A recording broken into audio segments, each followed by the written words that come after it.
বাংলাদেশের ক্রীড়াঙ্গন নিয়ে যারা খোঁজখবর রাখেন তারা হয়তোবা এতক্ষণে জেনে গিয়েছেন যে বাংলাদেশের আসন্ন পাকিস্তান সফরের জন্য যে ক্রিকেট টিম সেখানে সাকিব আল হাসানকে অন্তর্ভুক্ত করা হয়েছে।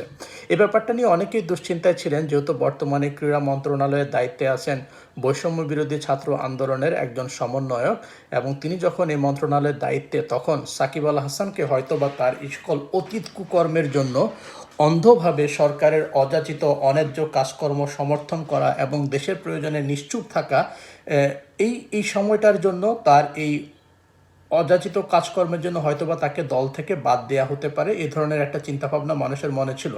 কিন্তু আমাদের বৈষম্য বিরোধী ছাত্র আন্দোলনের সমন্বয়করা আবারও প্রমাণ করলেন যে তারা আসলে যোগ্য নেতা।